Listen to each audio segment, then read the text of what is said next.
തൃശൂർ കോർപ്പറേഷനിൽ സീറ്റ് വിഭജനത്തിന് ചൊല്ലി LDF-ൽ കലഹം. 3 സ്വന്തം സ്ഥാനാർത്ഥികളെ പ്രഖ്യാപിച്ച് കേരള കോൺഗ്രസ് എം.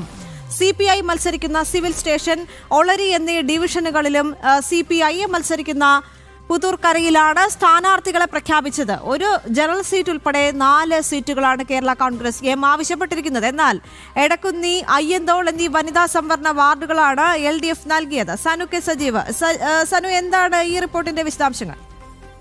ദേവിക, എന്തായാലും തദ്ദേശ തെരഞ്ഞെടുപ്പിനുള്ള നാമനിർദ്ദേശ പത്രിക സമർപ്പണം കഴിഞ്ഞിട്ടും LDF-നുള്ളിലെ കലഹം തീർന്നിട്ടില്ല. അതായത് ഇപ്പോൾ തൃശൂർ കോർപ്പറേഷനുള്ളിൽ കലാപക്കൊടി ഉയർത്തിയിരിക്കുന്നത് കേരള കോൺഗ്രസ് എം ആണ്.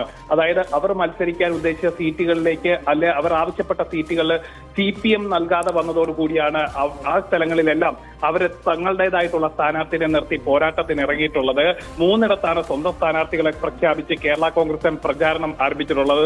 CPI മത്സരിക്കുന്ന സിവിൽ സ്റ്റേഷൻ, ഒപ്പം തന്നെ ഒളരി എന്നീ ഡിവിഷനുകളിലും CPIM മത്സരിക്കുന്ന പുതൂർക്കരയിലുമാണ് സ്ഥാനാർത്ഥികളെ പ്രഖ്യാപിച്ചപ്പോൾ അവർ പ്രചാരണം നടത്തുന്നത്.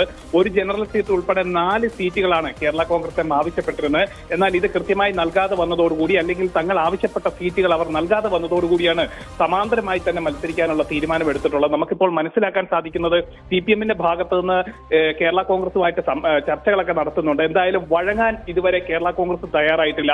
അങ്ങനെയാണ് കാര്യങ്ങൾ പോകുന്നതെങ്കിൽ ഇപ്പോൾ നിർത്തിയ സ്ഥാനാർത്ഥികൾ കേരള കോൺഗ്രസിന്റെ എമ്മിന്റെ ഭാഗമായിട്ട് തന്നെ LDF-നെതിരെ തന്നെ, അല്ലെങ്കിൽ CPM-നെതിരെ തന്നെ മത്സരിക്കാനുള്ള സാധ്യതയും തള്ളിക്കളയാനാവില്ല.